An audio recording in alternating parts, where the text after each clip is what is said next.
Josephson.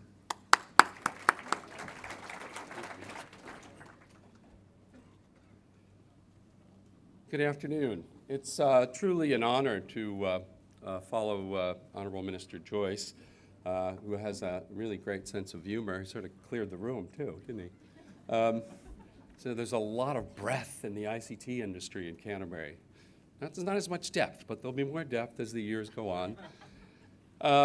It's really a pleasure to be here, and I have to tell all of you who are here that you know, as one of the few, I think only perhaps Native American, not Indian American, but Native Americans, sort of transplanted to New Zealand, that you have an amazing government who is hugely supportive, and all the government agencies from NZTE, Callahan Innovation, the regional EDAs, NZVIF, you know, it's phenomenal. You know, my own country, I mean, we can't even, you know, support non-essential employees, and like literally 1 out of 4 New Zealanders would be out of a job in America right now, or at least on involuntary no-pay leave. So it's a very different place. I wanted to talk about powering up, actually, and for those of you who play games, you know what power-ups are. I hope that some of my, I hate to call it advice, because people in America say, you know, I only gave you a lot of great free advice, you know what that's worth. So I think this is, like, from, you know, from my point of view, a way of thinking about it through the perspective and the eyes, perhaps, of, you know, someone who's spent 30 years in Silicon Valley. And I'll tell you just a little bit about me so you can see how I got here. I'm pushing the right button. Andrew? Use the keyboard. Okay. When in doubt. Oh, that went past. Okay. So an email went by just this last week in the discussion about what to talk about at the Canterbury Software Summit. And it was like, well, just cover these top 4 things and fill in the dots. I just thought that this is a real email that just went by. And I'm not going to yada, so hopefully you'll find this helpful. But what I am going to talk about is a bit about me, how I got somewhat circuitously and squiggly from San Francisco to Hawke's Bay. My top 10 list, it was 8 in the print. I just couldn't resist adding 2 more in terms of power-up tips for all of you who are trying to go global, grow global.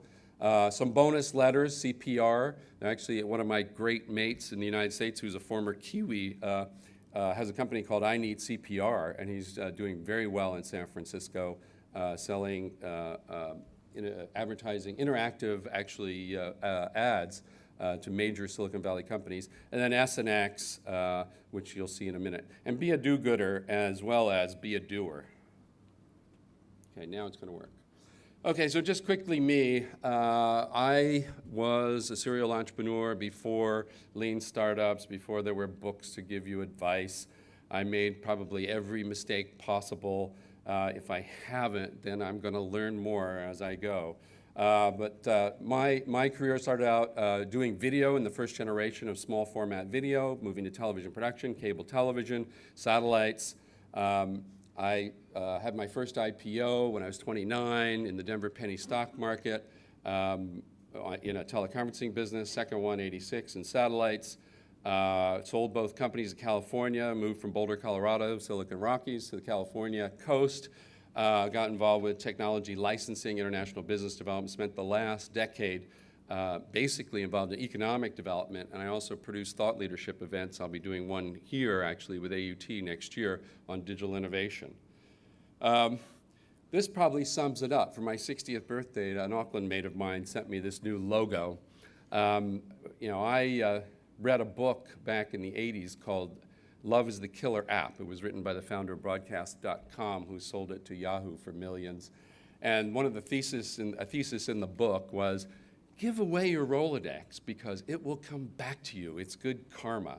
And so my life has you know, simply been about you know, doing just that. I am, you know, pretty damn good at making connections. So here's your number 1 tip: show up. You heard it from Ben earlier. Buy yourself a plane ticket.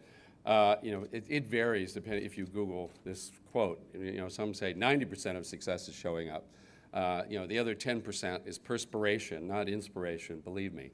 And if you do show up, okay? Show up in the right places. It's not just go to San Francisco. You know, go to the conferences, go to the networking events, do what Kat is doing. She's been encouraging people at KLP to get out and do that networking. And as you're doing it, when I say show off, know what your elevator pitch is. You have to be able to describe in San Francisco between floor 1 and floor 2, or 10 seconds, what you're doing. And so when I say show off, distill your business idea into something that makes people go, wow. And I remember a company that never made it that I met in Adelaide years ago, and I said, what are you doing? He says, our technology out-Googles Google. I was like, whoa, that's amazing. Tell me more. That's what you want. Didn't have really technology that did that, but it was a great line.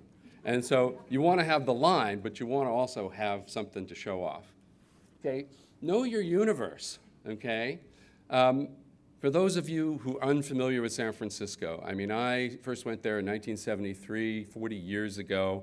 You know, it was the end of the, I guess, the love-in age and the, you know, the love power, you know, flower power, and it was the early days of what was starting to happen there. And so I have a lot of history. I really understand it. You can't see some of these things, but you know, you can subscribe to people's newsletters. This is Edith Young. Edith Young is one of the youngest, hippest, and she's been here to New Zealand. She thinks New Zealand is awesome. She puts out a newsletter every week. You can get on it, just write Edith at rightventures.com, and you'll start to get, you know, just these links about who's doing what with whom, what's happening. But it isn't just about that, okay? I think these two slides, by the way, you don't have to take notes. I'll put this up on SlideShare next week, and you can download it under my name. This and the next slide really explain the Silicon Valley ecosystem that you've heard a little bit about. And how does it work? And how is it different? What is missing from New Zealand? Okay? When I first came here to New Zealand in 1997, I think there was a total of 50 million in venture capital available. You know, there's at least 5 times that in terms of personal investment wealth available from angels and super angels now.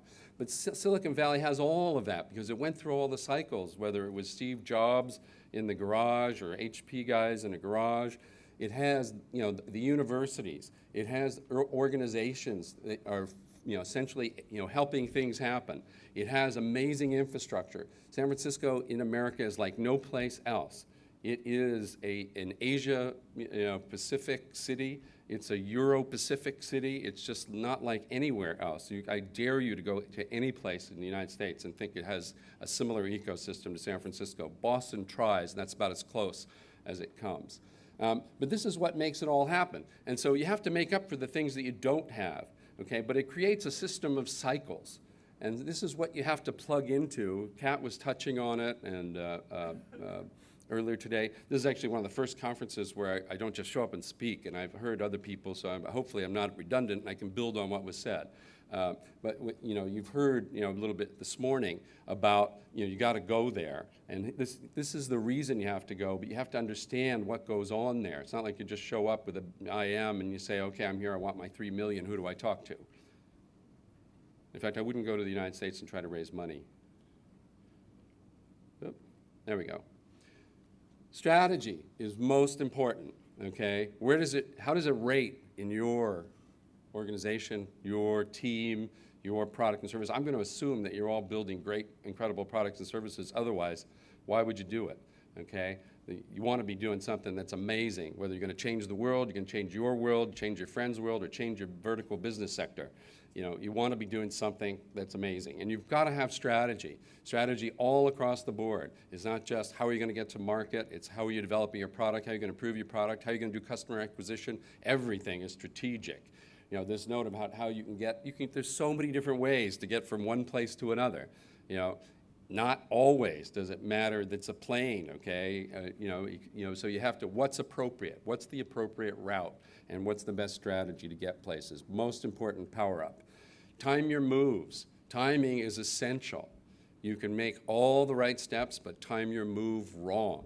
And so, you know, your market cycle's off. You know, in the United States, you know, like here, I love summer silly season. You know, I never imagined that I would have summer holidays that would go for 6 weeks. It's great, and it's not great for the business cycle, but you got to know that nothing happens in that time frame. I went to Australia before, 20 trips to Australia before I ever came here. and you can't get anything done. Try to launch a conference February 15th. Yeah, forget it. Don't even think about it. So timing is everything. Consider how you should use time in your moves. I love 100% pure. I think New Zealand's probably one of the cleverest. I love the phrase punch above your weight. You all, and the country does. For a small country, the size of Japan with 4.5 million people, punches above its weight way big time. These are actually, for those of you who've been to Auckland Museum, very clever promotion. All these great phrases of how and why you should be part of the art scene. Edward de Bono, for those of you, I'm sure everybody knows Edward de Bono. You got to think in all these hats. You can't just wear one hat. All of these hats are essential to how you do business. You heard Claudia this morning talk about feelings. You really have to do something from the heart.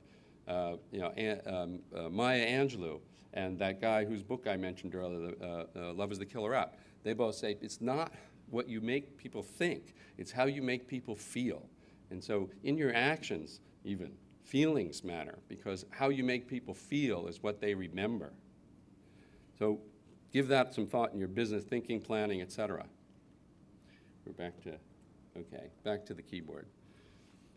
Leverage your networks and relationships. I think Kat said it as well, and I have spent 40 years of my life discovering I only do things through my networks, through the people I know, through the relationships I've created. Certainly, if you're my age, 6.0, then you have something to look back on. You can call people, be in touch with people, or people are in touch with you. But in China, who you meet, how you get introduced, what context you're introduced in, all of that matters so much more. It's not like the old boy US network. It really is very, very different. Relationships are critical, and you just can't start things unless you have relationships. On the other side, I remember doing some consulting work for a New Zealand company years ago because they sent somebody over to the US and they couldn't figure out, they paid $10,000, $15,000 a month, and they were trying to figure out where's the return on this. And he had a list of people that he called, and he left a message, because at the time he had the real belief that if you left a message on somebody's machine, they would call you back in Silicon Valley. Here you call somebody and if you get a message, it says, call my mobile if you can't reach me. I mean, that's a whole other different cultural phenomena. And so you can't build networks, unless you really create those connections, and you have to put yourself. So all these things work together. For those of you who use LinkedIn, I've been on LinkedIn since it started. This is a page from my LinkedIn. So I try to stay in touch with people. I email them, what am I up to in my different categories, and see, what are you up to? Where can I help you? This whole notion of, where are you in the cycle of momentum? Sustaining momentum is probably one of the most difficult things in business. I produced conferences. I have a sub-career producing thought leadership events, I call it. And it's really difficult to come up with great ideas that inspire people to want to come. And same in your business. How do you keep, essentially essentially that tipping point, and then moving from that tipping point to the next tipping point?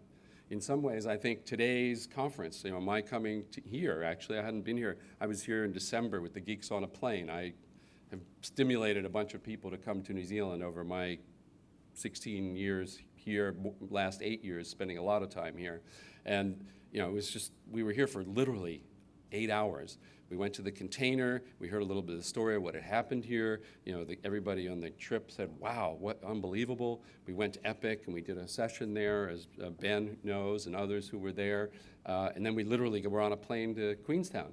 And I didn't get a sense of it. I came yesterday, I walked around. It's just amazing what has happened here. You are all amazingly resilient. I think this is a bit a milestone magic moment for all of you in the ICT sector to come together, and there's going to be a lot of great stuff that keeps happening if you keep leveraging all the things that are possible. Okay, but think about hitting these tipping points where basically your business and the teams that you've created are starting to be in that flow of momentum.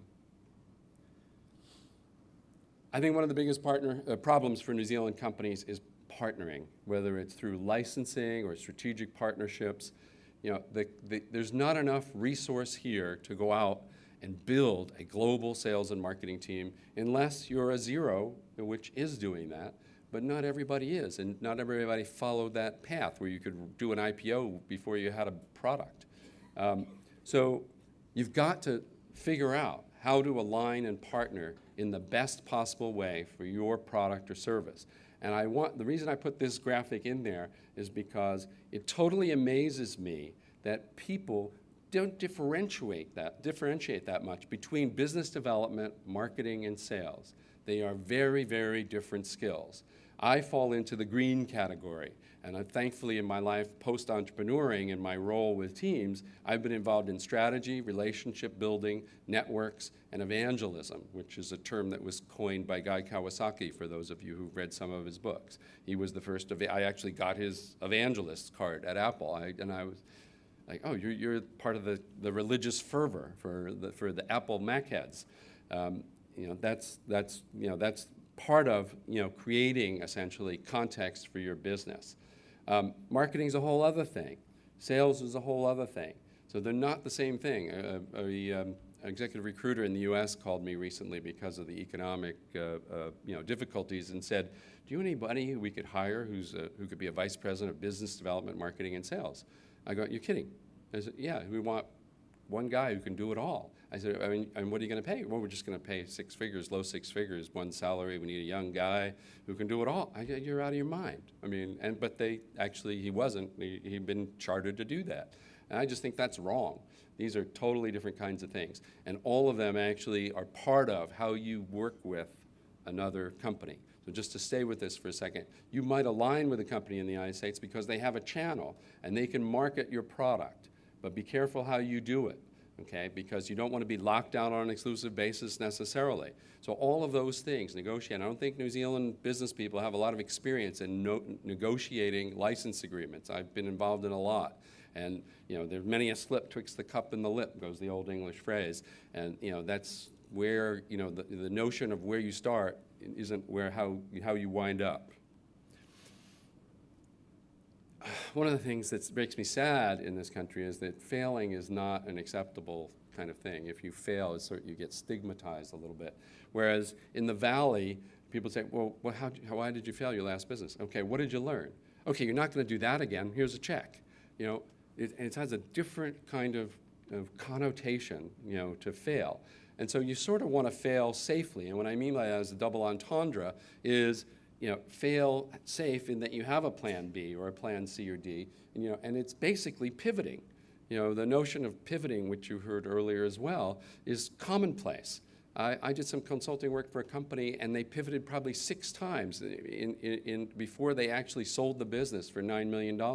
And they had the assets, but they just didn't know how to market them to the right people and pitch them in the right way. And they kept failing, and they couldn't figure out why they were failing. And it wasn't that they were in the wrong business, it's that they weren't trying to sell the right thing to the right customer.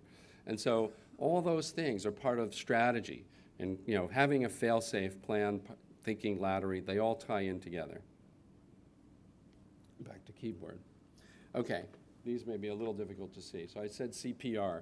One of the things, and I'll tell a few stories if you don't mind. I'm a huge believer, I'm a catalyst, and I'm a huge believer in people communicating. I find New Zealanders are not that dedicated to communicating. An example, when I was here with the Geeks on a Plane, we found a company in Wellington, and one of the geeks sent him an email saying, "I like your company, I want to invest in it." Okay, he got a response the next day, and we were in Queenstown. It's like, wouldn't you think, because now you get email on your phone that if somebody said, "I want to invest in you," especially if they purposely came together to meet, but he didn't respond, and and maybe that was the right thing at the time. It wouldn't have been a great deal. The terms might not have been right. But communication is critical. And I'm big on communicate. If people don't communicate with me, I don't ever communicate with them again. So you got to pay attention to these things because they're actually reciprocal. People tend to connect when you connect, communicate when you collaborate, those kinds of things. So pay attention to them because I think they're really, really critical. I call them the C's. And be catalytic where you can be. My perspective, a P, is that passion is absolutely a necessity. If you're not passionate about your business, why are you in it? One of the first questions I ask people is how aligned are you with personally and professionally with what you're doing? And if the answer is like, I hadn't thought about that. Well, then you're not passionate about what you're doing, because you should be, and I'm sure many of you in the room are. And perseverance is critical. You know, this notion, essentially, of don't take no for an answer. I mean, here, people say yes when they mean no. I've had a lot of trouble kind of trying to, you know, move through that, which is in LA, you know, people say, you know, it's the only city in the world where people will stab you in the front. You know, LA is a really strange place. I went to LA last week or two weeks ago, and a guy said to me, oh, don't tell them that you made that for less than $100,000. He said, they'll think that, you know, it was a film. And it's amazing. I made a feature film last year, Eternity, shot in Hong Kong, Hawke's Bay, cast of 20, shot 14 days, and it was made for under $100,000. I went to LA to see if we could sell the sequel or the prequel rights for the storyline, because it's a two-world sci-fi murder mystery. And the guy said, first thing the guy said to me was, don't tell them how much you made it for, because they'll think it's shit. I was like, well, I think that's what's amazing about it. We got a 3.5-star review, and another $100 million film got panned and got a 3-star on TV One. They don't care. LA is a different place. So you have to be perseverant. So we're persevering, actually, with that particular project. And, you know, you have to play it, you know, what works in the environment. So CPR. Now that I've hit this point in my life, I totally believe that these are the only things that you take with you. You know, for all the paper money that, as you heard from ClickX, is dangerous, can be burned or eaten by a mouse. You know, this is what you take with you, and this is what follows you. It amazes me, actually, that some people, you know, have horrible reputations, but they keep getting to do stuff. I mean, there must be karma, but it isn't in this world. And respect. You know, I think respect is what essentially, you know, makes everything go round, you know, in that whole world of business networking. And so treat these two. You know, how do you manage them? How do you make sure that, you know, and it all has to do, again, tying into how you act, how you are, and I'm going to talk about that in a second. CPR. Okay, the quick S, without the E in the middle and X coming, you know, I really believe these three things are critical. And you heard again earlier the squiggly line, you know, this notion of serendipitous circumstances.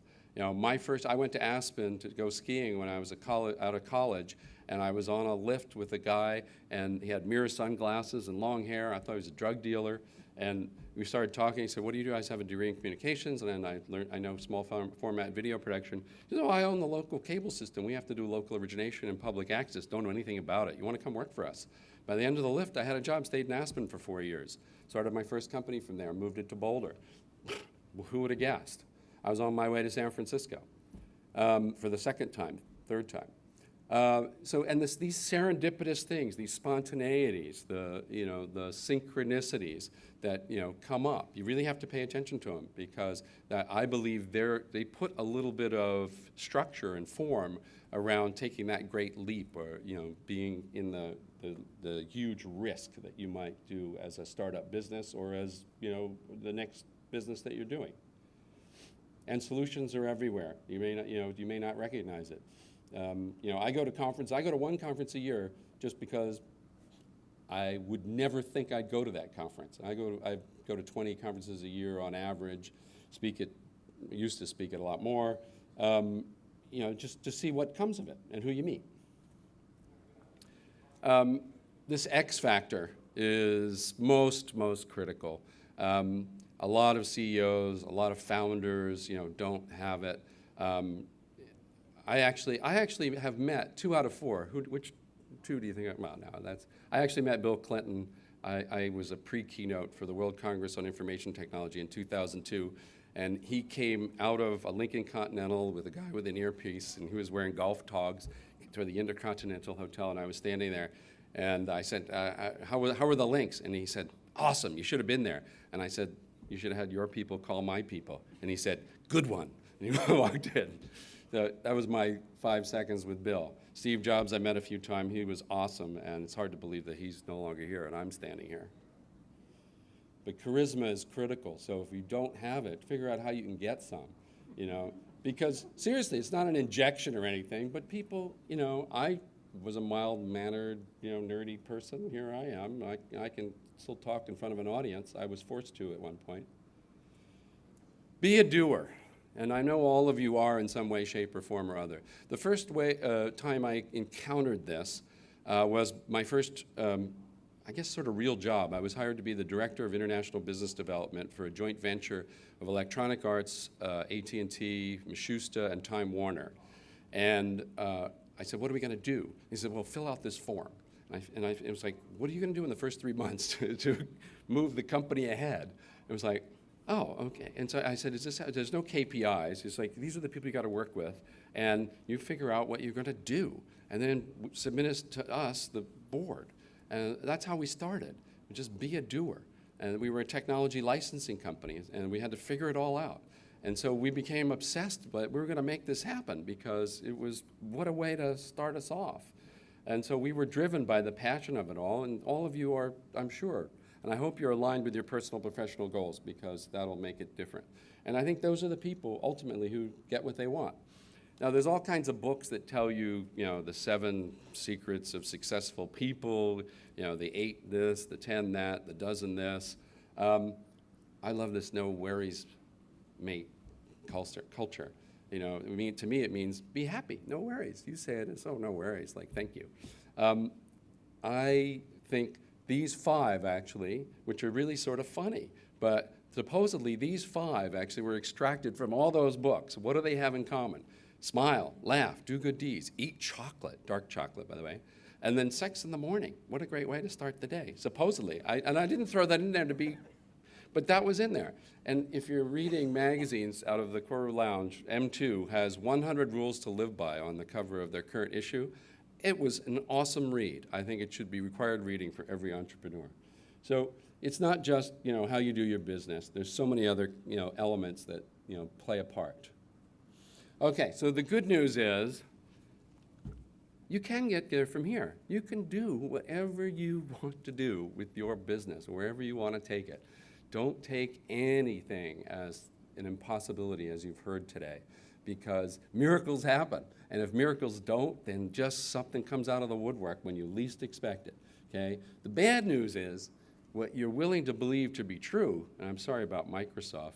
This was Microsoft tech support. I apologize to you for that, but it was an image somebody sent me, which I thought was sort of cute, in the time he sent it.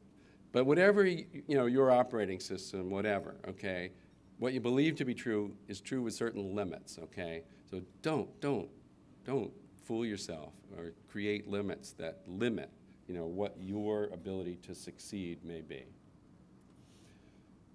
So dream and do. I just saw, this is last week's Time magazine. It totally boggled me for Google. Can Google solve death? These guys, Larry Page is a moonshotter. They believe in taking moonshots. They just started a company called Calico, and that they're funding. They've done Loon here, obviously. These guys are going to not look at death as something that's inevitable, but something that maybe we can change. Of all people, Google's the #2 brand in the world right now. They're not the biggest revenue brand. Actually, do you know what #1 is? Used to be Coke. It's now Apple, just so you know. And these guys are out there, and obviously they have resources, okay? But the spirit that company tries to infuse in their thousands of employees now, they don't hire people based on their skills. They hire based on cultural fit. Are you going to work well in our organization? And their organization is one that does things differently than any ever created in Silicon Valley. And so if you're building an organization, what are the principles of your organization going to be? And what are you going to support? And I think that's really critical. So be a doer, and along the way, be a do-gooder, because it makes the world a better place, and I think people do appreciate good deeds. So thank you very much, and good luck with wherever you may be taking your company next.